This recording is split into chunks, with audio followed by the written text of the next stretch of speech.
Hello, everybody, and welcome to another episode of Truth Tuesday, where our motto is know the truth so you can be set free. I'm so excited about today's episode. I have a very special guest by the name of Dr. Caroline Kristo. She's a psychologist, and this woman is a diamond in the rough. She typically does not do live broadcasts, so this is going to be a treat, and I'm so honored to have her on my broadcast today for the first time. And she's just going to be answering some questions today about the pandemic and the effects of the pandemic on mental health. So without further ado, I'm going to bring on to our broadcast Dr. Caroline Kristo. 1 second. Dr. Kristo, are you there? Yes, I am. Good afternoon, Okay. Sam. Okay, you're breaking up a little bit, so let's wait a bit. Okay. Okay, let's try you again. All right. How is that? You're a little crackling up a bit. Okay. Is that better? Still, let's just do test. Okay. Test. 1, 2. Test. 1, 2. 1, 2, 3. 1, 2, 3. I don't know why It's still crackling. Let's see. Let's continue. Hopefully it clears up. Okay. How is that so far? How does it sound on your end? It sounds great. On my end, it sounds great. Very clear.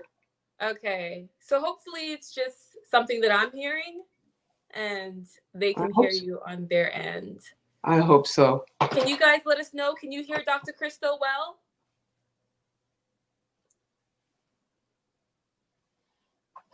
Let's see what the comments say. Sounds good there. Perfect. Okay. Okay. Awesome. All right. Perfect. All right. So let's just dig right in. So, Dr. Kristo, from your experience, what does the pandemic, your professional opinion, what does the pandemic mean for mental health? Oh, my goodness. It has meant more than we would have wanted it to mean. The pandemic has come to mean depression, anxiety, isolation, a poor economy, which has contributed to so many things, as most of you already know. Organized crime in some areas. It has meant parents who are now teachers to be suddenly become homeschoolers. It has meant stress, a lot of stress and anxiety. And it has affected businesses, travel, everything. I mean, our lives were turned upside down. For some of us. And so it has come to mean a lot of pain also with all the deaths that have taken place and with the depression. It has come to mean pain for some. Yeah, I can definitely relate to that and can see that as well. Mm-hmm. Yes. So with the pandemic, in March, they put us on a lockdown, and there's been a lot of just like everybody's kind of reacting in real time as to how to best handle this, how to stop the spread of COVID, and just trying to make sure that people stay well. But do you think that mental health is something that is being taken into consideration when coming up with the laws to protect people from COVID? Like quarantine and social distancing, is that, and all these lockdowns, do you think that our mental health is being, I understand that this is going to protect our physical health, but in terms of like our mental health, how does this affect us? So we cannot expect the government to be therapists. They're not. Yeah. I think the government is overall focusing on how they can benefit the majority. Sadly, in trying to protect us, we've been isolated. The holidays have meant something totally different. We just had Thanksgiving. Yeah. It has been one of the most depressing period that I've seen for some of my patients and clients. So I commend the government for doing its best to protect our physical health. And sadly, our mental health has been significantly impacted as a result. Yeah. So it is not the government's intent, but sadly, that is what has occurred in the process of protecting our physical health. We Yeah. have ended up being not, some of us not contracting COVID, but some individuals being severely depressed, unfortunately. But I do thank the government for taking the best measures to protect us physically, but also to find ways of providing services to individuals who are suffering from depression, and funding businesses like myself. The business, the PPE program, definitely supported has kept our doors open, definitely. So we can't have both. Something has to give, and in this case, our mental health, sadly, has given. It's a given. Yeah. Have you noticed, has it been more challenging now? Have you noticed a change with your patients that you've had? And during this time, have things gotten harder for them, easier for some, or like what have you noticed? Because you speak to patients every day and can kind of have like, a good perspective on the different challenges and things that people are facing. So what have you noticed? So what I've noticed is definitely not necessarily in my practice, but Yeah. suicide rates have gone up nationally. Yeah. In my practice, I have noticed definitely more depression. Yeah. People that were depressed. I work with a lot of veterans. I've noticed my veterans get severely depressed. I've Mhm. noticed a lot of moms, a lot of dads get severely depressed with the isolation. I've also noticed a lot of addictions increase. Domestic violence went up. Yeah. Kids have been more abused, definitely in the home. Mhm. So any bad thing that could go wrong, unfortunately, went wrong in many ways. So Yeah. definitely suicide ideation. I've never in my life seen such high numbers in suicidal ideation in my caseload in our practice. Now, what is suicide ideation for those of us who are not familiar with that term? What does that mean? That means people contemplating suicide more Oh, often than not, thinking about killing themselves, ending their lives, also self-harm to self and others sometimes. But the ideation is mostly people finding themselves preoccupied with death and yeah. possibly wanting to die if they could have that opportunity. But Yeah. also we have had in our community, unfortunately, in our high school, Hmm. some teenagers have taken their lives, sadly. Sadly. Oh, man, that's so sad. It is. It is. Yeah. So, for you personally, has your with everything like everything changing, like people on lockdown and not able to, meet in person, how has your business been affected? Do you still meet with your clients in person, or is everything on Zoom now? Like, what is the change in that? So sadly, this is a bittersweet for us. So we have had a lot of calls. Of course, this is our field, mental health. Yeah. We've had a lot of people calling for depression and anxiety, more than we can see, more than we can serve. Unfortunately, we've had to make a lot of referrals. Yeah. Our services did change tremendously. We have to provide all our services via telehealth, so phone or video conferencing, a lot of Zoom. How that has impacted us and our clients or patients is that we tend to love that physical face-to-face presence. We've not been afforded that, unfortunately, due to COVID and distancing and the liability of having individuals come to the office. Hmm. So that's how our business has been affected. But in terms of increasing individuals needing services, you bet we've had numerous calls. We have a waiting list of individuals that need to be seen, need to be called back. Wow. That's amazing. Well, I mean, I guess it's good, but kind of, sad at the same time. Yes, yes, Yeah. So yes. have you been making adjustments easily? How hard has it been for you to adjust to this? Has it been a difficult transition for you, or have you been taking it pretty well? Initially, it was a difficult transition, but it's a bittersweet one for me. I have found I had to learn a new way of connecting with people. So I've had some clients or patients that did not want to do telehealth. Some individuals do not trust the airwaves, so they've just wanted to stick with the old-fashioned telephone.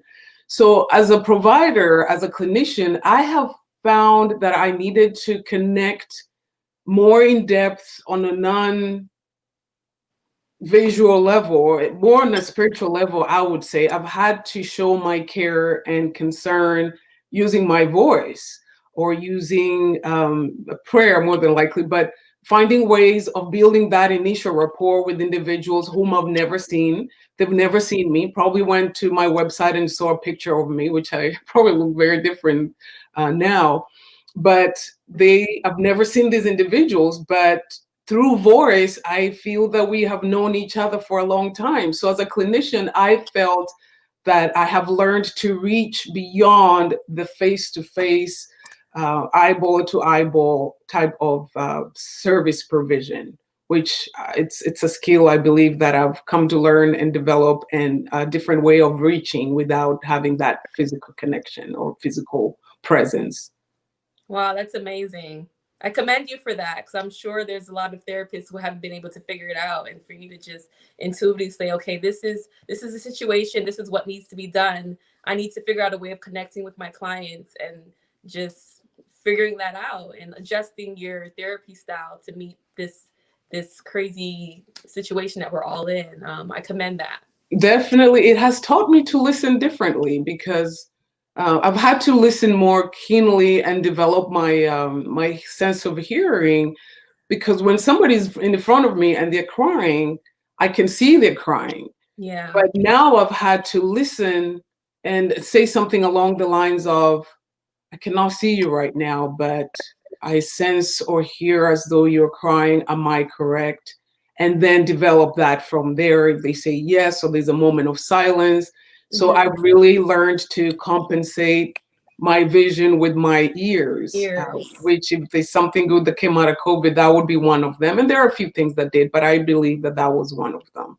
Wow. Well, that's amazing. That's great that you're able to do that.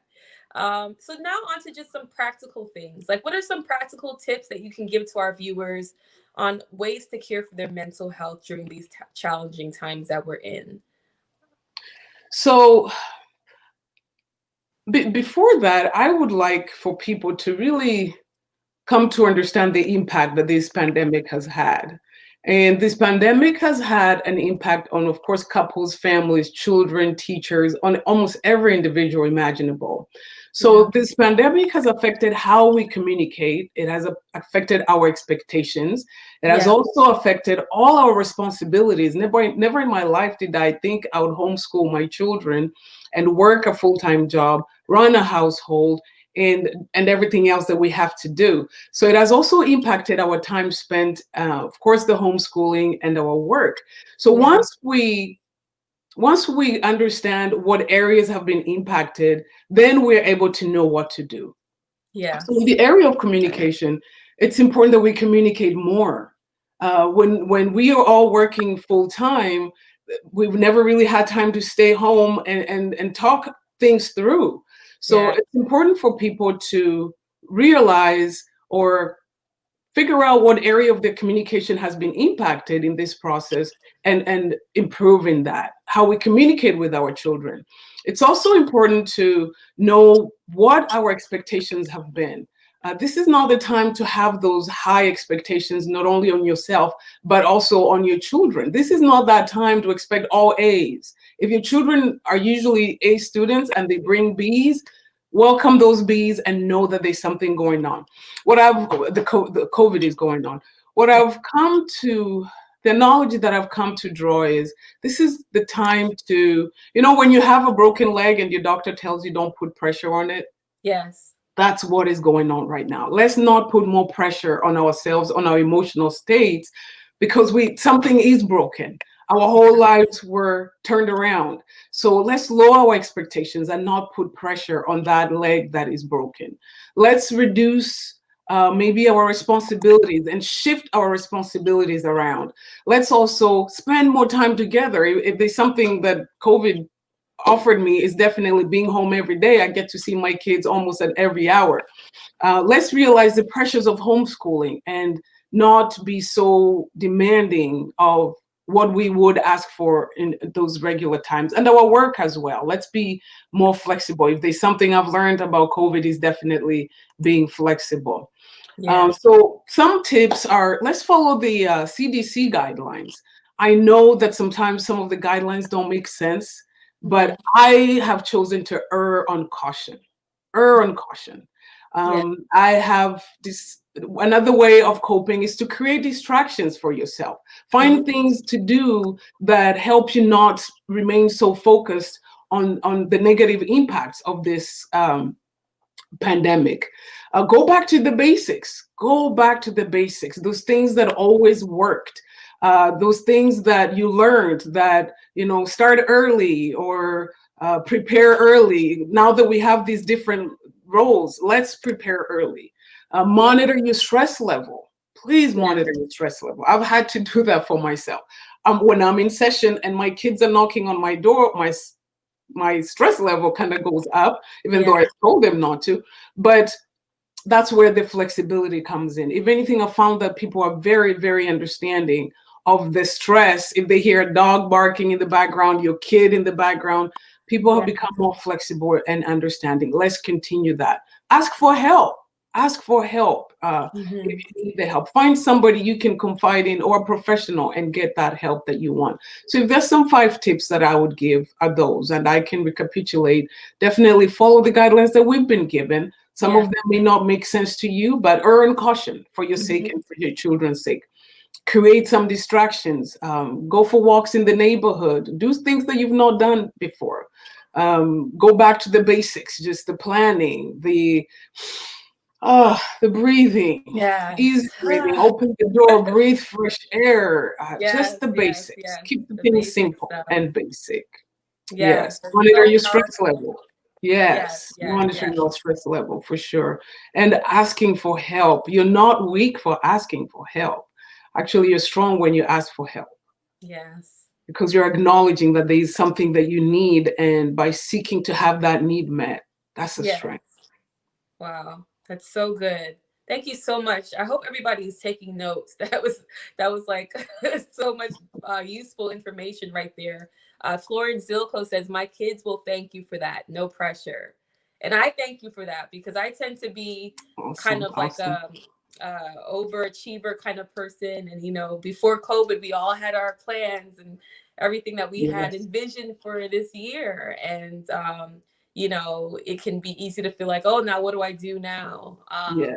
But really, like what you said about just, breathing and getting back to the basics. Like I found, like early in the pandemic, my husband and I, we were engaged at the time.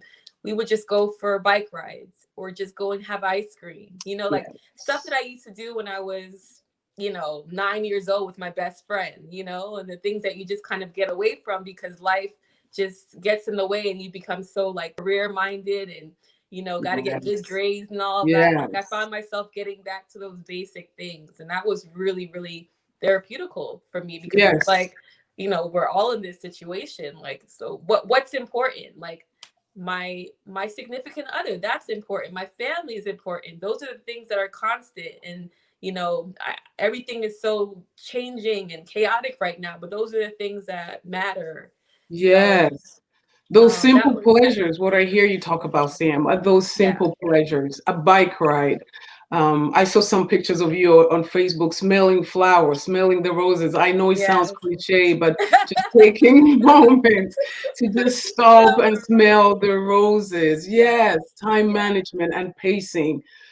But also family communication by spending more time together, improving that communication. Couples, I urge you to sit down and say, okay, what needs fixing? Now that we have time, what do you need me to improve, or what do we need to improve as a couple or as a family or as parents? Definitely being flexible. My goodness, those are some of the things this pandemic has taught me. Not knowing, are we going to open? Are we not opening? Are we going back to the office? Are we not? If we go, what do we need to do? Okay, no, we're not going. When are we going to go back? Do we continue paying the mortgage? just not knowing. So just remaining flexible and kind of just rolling with it. Definitely, I've found that COVID has taught me gratitude, just being grateful that I can still eat. I cried the other day seeing the lines that people were out there in the cold. Um, People were out in the cold waiting for food. So I've had to be even more grateful for what I have. Yes. I remember seeing on TV a dad, I believe, or a family, they ran out of gas, waiting in line to go to the food bank. Oh man, was I grateful. So just having that spirit of gratitude, not that I have and they don't have, but my God, I just being grateful for what we have. I mean, yeah, I think about that too all the time. Like, you know, because I've had a journey with, I'm very passionate about mental health because I've had a journey, I've experienced it myself, just from a very young age. And, you know, I've learned to manage it. And, but I always think about like those people on Skid Row who are suffering with mental illness. And, but, you know, me, I have the luxury of, you know, being in a beautiful home and you know, doing whatever I need to do, but these people are on the street sleeping in a tent, you know, and having to deal with that on top of COVID, on top of, and so really just puts me in a place of gratitude. Like I really have nothing to complain about because you know, God is taking good care of me. So it's just, you know, like you said, like having those moments of gratitude and appreciation because things could be so much worse. Oh, for sure. Yeah. Sam. Yeah. And also saying a prayer for those people, not like, you know, I'm just saying, oh, I'm good and they're not, like really empathizing with them. And that's a passion of mine, to be able to help the homeless. Yeah. In whatever way that I can, because I don't know, I've always had a heart for them. Yeah. So yes, in being grateful for what we have, finding opportunities to help, finding opportunities to support others. And one of those opportunities that we have and are creating is a YouTube channel, and we will be informing people of that, where we can support one another and be able to answer questions for those people who have them, but not act as mental health professionals, but just be there as a support to answer those questions. So we will be definitely putting that out there for individuals who may need to come every so often. We want to know what the community needs, the Facebook community and any other community, and so we can answer these questions and be there as a support for the community at large. So we will be announcing that. Awesome. Yeah, let me know so I can post it on my page. Yes, it'll be a YouTube channel, and that will be sometime this week. We'll get that going. Okay. Awesome. Now, this question is for the older community of my followers. I've always had a heart for the elderly as well. And I noticed that a lot of them you know, they weren't raised with how my generation were into therapy and seeking a counselor. There's no stigma attached to that. A lot of them, they're more so they get their therapy by going to church. And with the pandemic, a lot of churches have been closed down, and you know, we've been in quarantine, and they're having to adjust even at, you know, age 50, 60, 70 to doing church online and Zoom and all these things. Like they're already not like very technologically savvy, but now they're having to worship online. And so what advice can you give to the older generation who's quarantined at home with no more church community because many churches have canceled meeting in person? And even if their church was open, they probably wouldn't go because they're considered at risk. How do you suggest that they care for their spiritual and mental health during these challenging times, aside from like what they've been doing with Zoom? But like you said, there's something to meeting in person and, you know, being able to hug someone and all of those things that they're not getting right now because they're in quarantine. It's an unfortunate reality, definitely an unfortunate reality. What can I say, Sam? Hang on to it. Hang on to your God as you know him and your God as you understand him. And maybe this is a time to not be distracted by your neighbor in the church, but to really focus in on what God means to you during this difficult time. Yeah. Definitely continue worshiping as best as you can. Yeah. Some people formed groups on Facebook, and thank God to those men and women of God, those pastors, those leaders who are continuing to preach the word, and thank God for the airwaves. What can we do? We can only reach out and do the best that we can do to continue feeding our souls, our spirits, and there's no other way outside of, yes, watch that. Watch. The beautiful thing about spirituality is it's not limited to a building. It's not limited to a house. It's your heart and your relationship with your creator and your God as you understand him. So definitely it's a sad reality, but continue those phone sessions. I've had prayer meetings on the phone, prayer meetings on Zoom. This is where our flexibility comes in. This is where we reach out in different ways outside of the physical way of meeting. Don't stop, just continue. If I may say this, and I hope this makes sense, we are at the beginning of the end. The end in terms of COVID, thankfully, is not going to last forever. There's the vaccine coming. There's hope. There's hope. So hang on to God as you know him and as you understand it, to each other as you best can. Call each other, pray with each other, find ways of communing or coming together as best as you can with this new reality. It's our new reality. There's no way around it. There's no way around it. I love that perspective when you just said that we're at the beginning of the end, because I hadn't even thought of it that way, because I just kind of accepted that we're going to be in this forever. Just like everything comes to an end. There's always a start and an end to something. It does. I had a friend who, challenge. Yes, I had a friend who said tough times don't last. Tough times don't last. Tough people do. We have to outlast this vaccine, and the only way to do it, I don't know any other way than to be a support to somebody, and also a spiritual person, praying person, reaching out to God and others, not just for help, but reaching out to also help them out as they help me. Pray for myself as I pray for others, or pray for others as I pray for myself. Amen. So, with everybody being more so in isolation right now, and me personally, I've never really been into watching too much of the news and the media, but with everything going on right now and needing to stay informed, how would you best advise that our listeners can stay informed, but at the same time not, I guess I'm being like biased right now, but like, would you say that watching the news is like good or bad for mental health? And how can we take in all the information, but at the same time care for our mental health? So the truth is that we have to be informed. We have to remain informed. Yes. What I urge everyone to do is to realize what the impact the news has on you. For me, I know I cannot watch news the first thing in the morning. It will impact me. I cannot watch it the last thing at night before I go to bed. I will most likely stay awake or dream about it. So you yourself need to know and self-regulate on your intake and how it impacts you.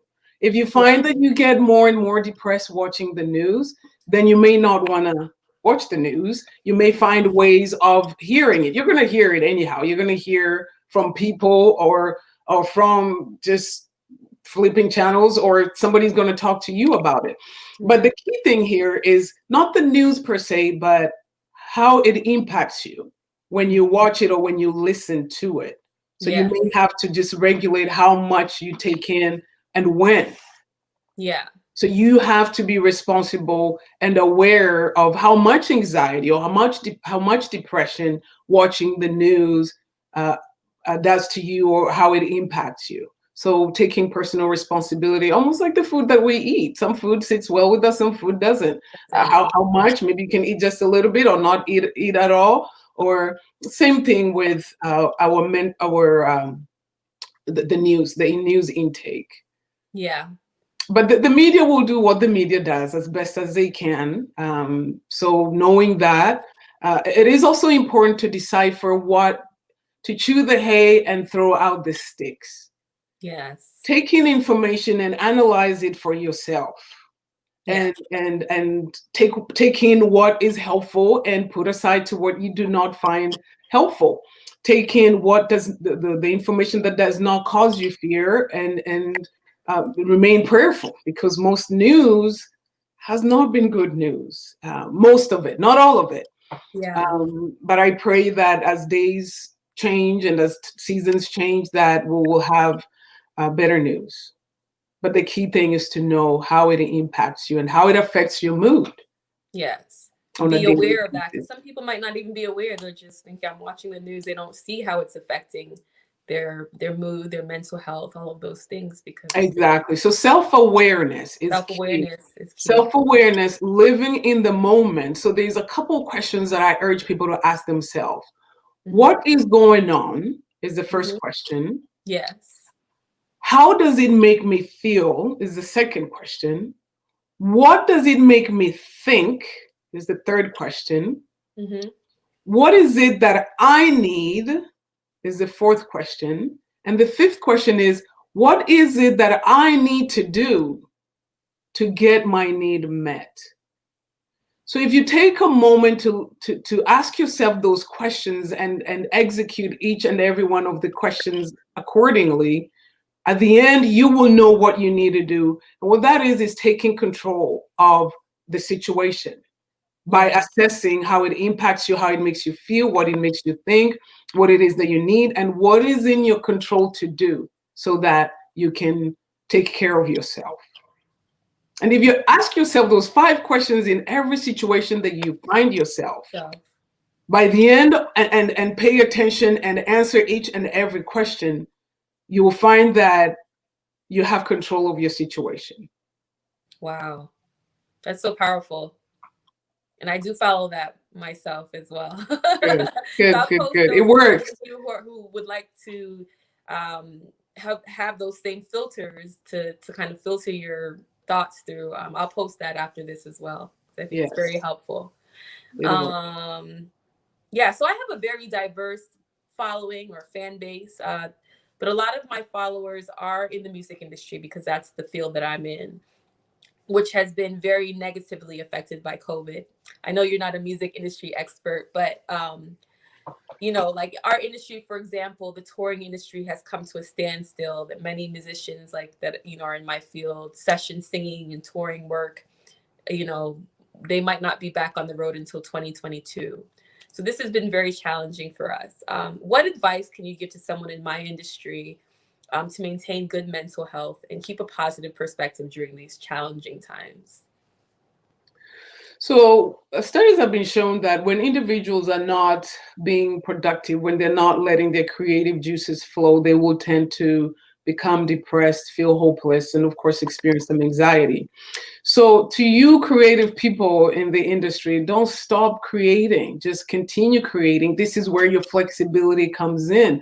Find different ways of creating your music, your creation. Sing more, dance more, write more, even more so.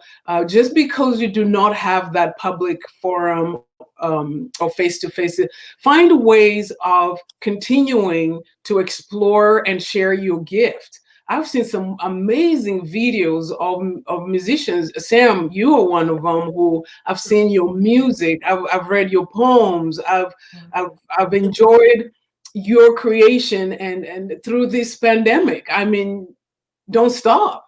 Don't stop.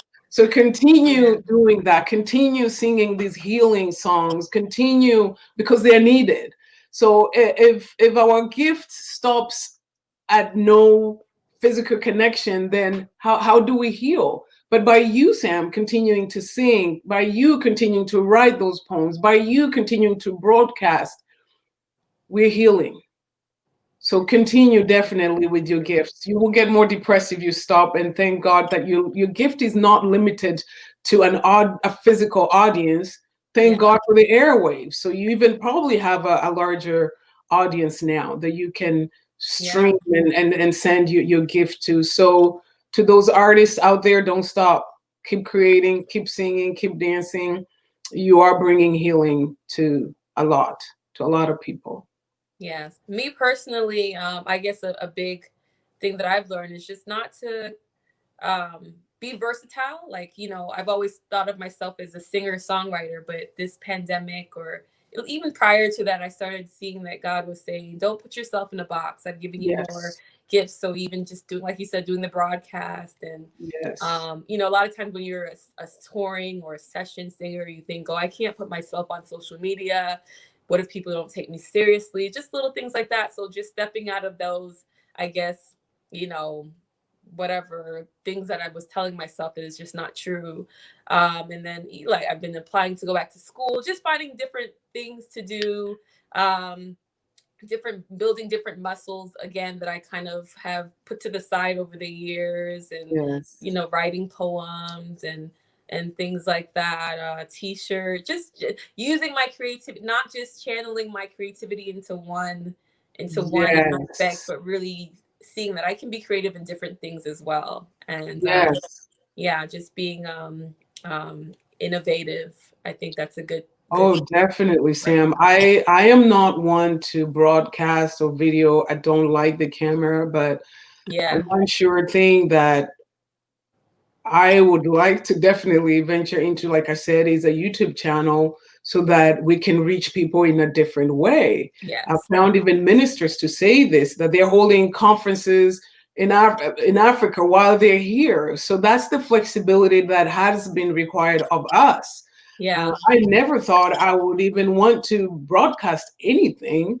So I like what you said, for us to come out of this box that we Yeah. had before. So there's one other good thing among many that COVID has taught us, is to not use one channel of reaching individuals. I certainly look forward to hearing from people from France, from my hometown, Kisii, from Kenya, Yeah. and people asking questions, because the YouTube channel will facilitate that. They can Yeah. come on and ask questions and let other people know about that. So definitely no longer in a box. No longer in a box. Our creativity is now no longer limited. We have no reason not to reach Mhm. people en masse. Yeah, which is great. And so one of our viewers, Florence Silco, she's been very attentive here. She's asking about addiction. We haven't really talked about that. How can Mhm. people cope with addiction during this time, with no job, at home, with triggers all around? And I guess that kind of also, I had a question about what advice can you give to people who are feeling hopeless, depressed, suicidal? So I guess it's all around this, about the same thing, like addiction, suicide, all of those emotions. How can people cope with that? Do you have any advice? So starting with addiction, the Hmm. number one thing is to acknowledge that there's a problem. To acknowledge that, Yeah. man, I've been depressed lately. I am drinking more than normal, or my spouse is concerned about my drinking. So it's not a weakness to acknowledge that there is a problem. The Yeah. second thing is to find help. So you may need to be admitted into a program if they're open, or you may need to seek out help from a clinician or somebody who can hold you accountable. Hmm. Definitely acknowledging that there's an issue is step number one. Yes. And along with anything else, really, oh, I feel more suicidal. I'm preoccupied with death more so than ever, or anything that is going wrong, and you find that you're out of sorts. Definitely reach out to professionals, and get help, or to family members, or acknowledging to your spouse, to your partner, that, you know what, just staying home has been exhausting. I found myself drinking more and more. I need to get help. Please don't shy away from asking for help. Find people that you trust, people that care about you, people that want to see you do better. But also acknowledge that this has been stressful for everyone. Yeah. Don't blame yourself for what's going on. No one has experienced this, I mean, in their lifetime. A lot of people have never experienced a pandemic, so this is new to us. So as we deal with it, we are having to adjust, readjust, and cope with it. So be kind to yourself, be gentle with yourself, and ask for help. That's great. It's good advice. So, but let's face it, not everybody has access to help or mental health care. And oftentimes, when you're dealing with mental illness, it can be overwhelming trying to find someone that you feel comfortable opening up to. What would you suggest to someone who is in this situation? The number one thing is definitely acknowledging that it is difficult, especially right now, to find service providers. Yeah. There are crisis lines. So I'm going to start with the most severe cases. If you find yourself feeling as though you want to take your own life, Yeah. there are crisis lines wherever you may be. If you see that somebody is extremely depressed and about to hurt themselves, reach out to somebody, reach out to 911 if the case is that severe, and get them help immediately. So while we acknowledge that it's hard to get these services right now, there are people that you can reach out to. I hope that there's at least that one person you can reach out to that will listen to you, that will guide you and direct you in the right direction. Yes. I pray for that. I hope there's that. For some of us, some of you, it may be your church elders that are willing to hear what's going on with you, pray with you, and refer you to a professional. For some of us, it's our moms. For some of us, it's our dads. For some of us, it's our partners. For some of us, it's our friends that are like sisters or that are like brothers. Please at least have one or two people that you can reach out to. And if you don't, certainly pick up the phone. There are some, find out what the crisis lines phone numbers are if you are at that point, and talk to somebody. But there's different ways of reaching out. And there are nonprofits that offer, stipends to people who need mental health care services that you can look up. And yes. Yeah. Yes. Google, free. They're free services. Yeah. When we are able to, sometimes we do offer those services to individuals that need them. We are limited, though, to providing services here in California because we are licensed. But we do have a number of individuals that cannot afford them, have no jobs right now. We have a few individuals that we offer free services.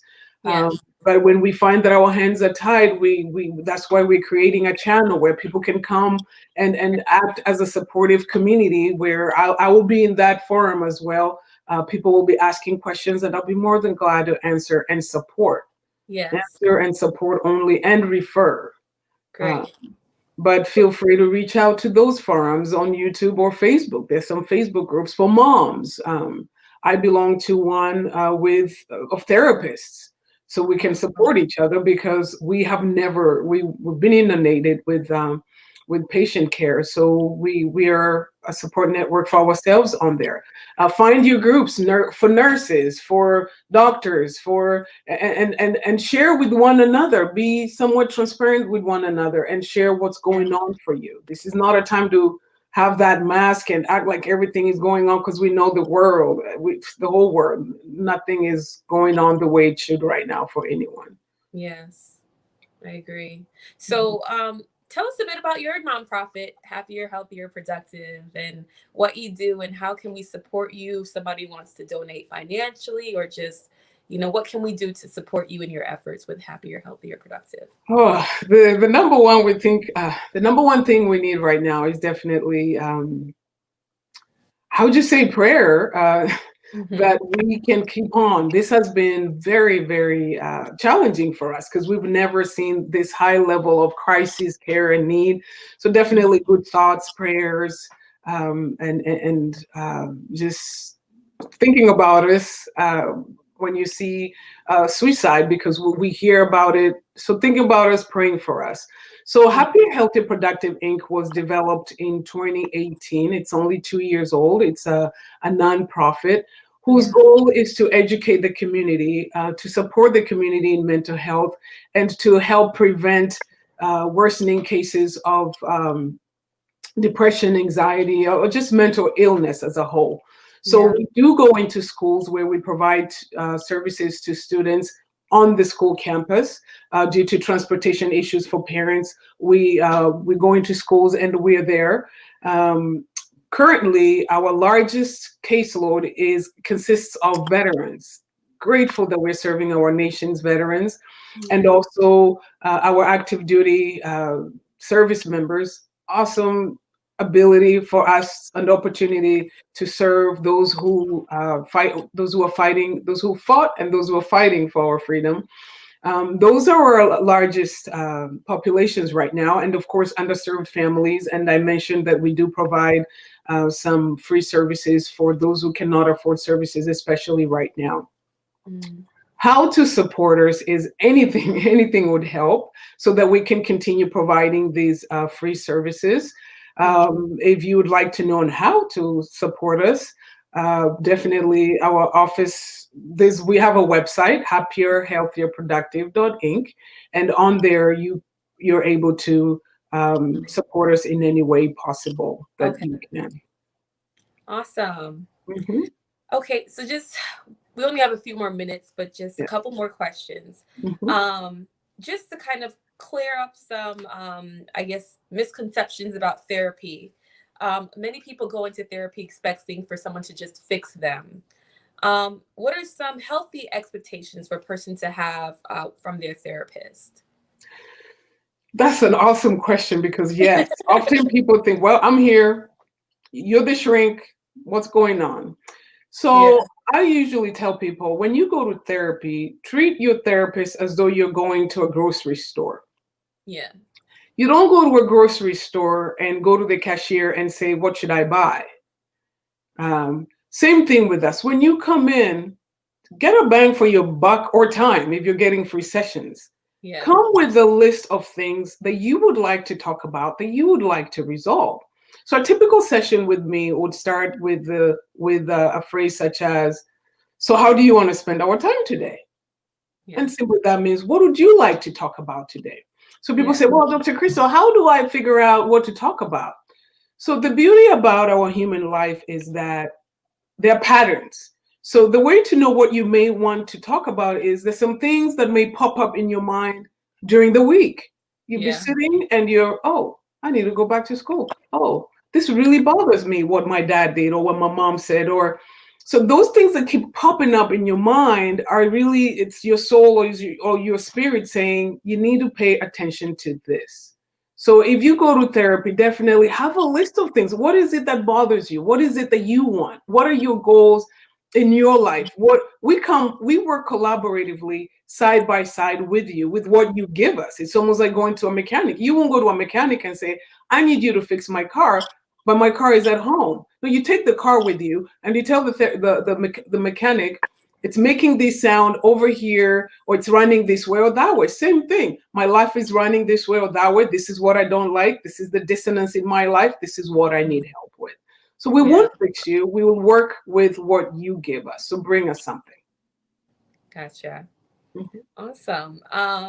So in your years of being a therapist, do you have any like success stories that stand out?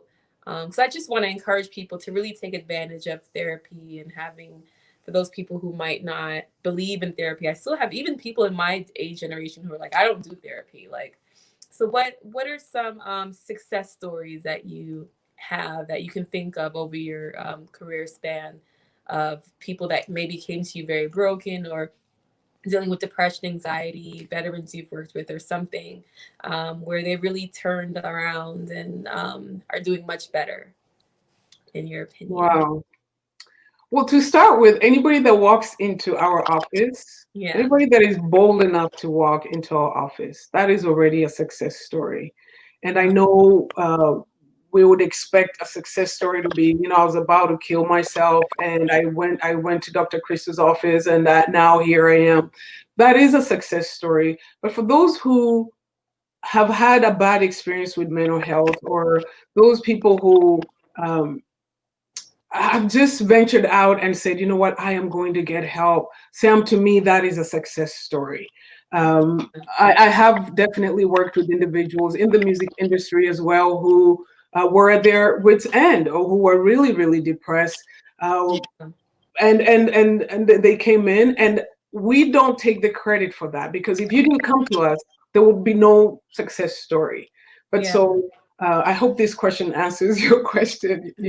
Answers your question. But success to us means once you acknowledge that you need help and you seek it out, that is success to us. And we have thousands and thousands of people that have, not thousands and thousands, but thousands of people have walked through our office. And those to us are a success in that they noticed something was not working right and they came to us. Awesome.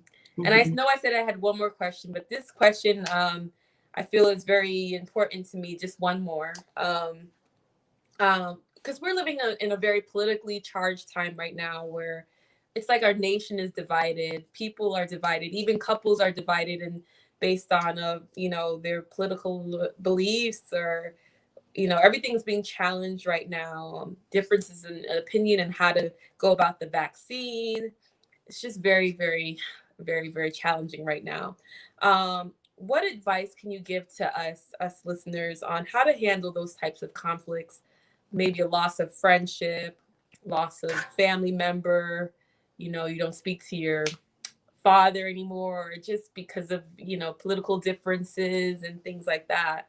I think that's a really important question for us right now because we're all so divided due to these elections, and even just with COVID, how to handle COVID. Like a lot of people believe that you should lock down and be in quarantine, while others are like, no, I want to have my freedom. And we're just, seems like we're constantly bickering with one another. How can we not, obviously I'm not asking you for a solution for this, but like, how can we manage our mental health with all this conflict that's going on right now? Definitely what I'd mentioned earlier, to be aware of what affects you and how it affects you. Yeah. I've found that as human beings, we get into conflict a lot when we try to convince people about what we believe or what we want and how we want things to be. When we become controlling, then there is a problem. When we want to convince people or when we judge people based on their beliefs. So I found, and I'll share what works for me. Different people would answer this question differently, Yeah. but I find my relationships are healthier when I know where I stand and seek to understand where the other person is coming from. Yeah. I don't need to convince them. I have nothing to prove to them. I have nothing to convince them about. But if it works for me, doesn't mean that it will work for you. Just really understanding that people interpret things differently and people have different perspectives on actually what's going on. I mean, how many theories are out there about what's going on right now? Yeah. But it always boils down to you. How does it affect you? How do you feel about it? What do you think about it? What do you need to do so that you can reach homeostasis, a balance that's good for you? So if you've fallen out with anyone right now, ask yourself, why? Why did I fall out with this person? Was I trying to convince them to vote this way or that way? Was I trying to have them embrace my view and my opinion about this, that, or the other? At the end of the day, seek healing, number one, for yourself. And then number two, as you seek healing for yourself and the conflict that has occurred, that will help heal other people. Seeking to be at peace with yourself and with your maker, your creator, seeking to be at that peaceful place with yourself, number one, and not seeking to control others' views and thoughts. Live and let live, yet know where you stand and how to take care of yourself internally without trying to touch the sky. Yeah. Wow. Well, Dr. Kristo, this was so awesome. Like, I hope this inspires you to do more of these because you're just such a valuable resource and just human being, like, just amazing. I just feel honored to call you friend and just feel so blessed to have had you on our show today. And I really hope that our viewers got some, I know our viewers got something from this. And those that are going to watch it later on, I'm sure they're going to be extremely blessed by it. So thank you, thank you, thank you so much for your time. And I'll be praying for you that God keeps you strong. Because I know like being a therapist right now must be such a challenging job. But if anybody can do it, I know it's you. Oh, thank So you. I do it gracefully. But Sam, I do want to thank you too for what you're doing in the community. And I do want to thank you for using your gift of music. I mean, you're one of those people with so many gifts and talents. I think you find yourself torn or pulled because you have so many gifts. Sam, thank you for blessing us with your music and the poetry, bringing this on. You're very bold, and I do want to thank you for that. I want to thank our viewers. I do want to thank you for this forum, and you have encouraged me to do more and more of these. If there's a need, definitely let me know. I would be more than glad to support anyone in any way possible. okay. Well, thank you all for watching. We hope that you Thank got you. something great from this program today. And like we say at Truth Tuesday, know the truth so you can be set free. God bless and have a great rest of your week. Okay. Thank you. Goodbye. Bye.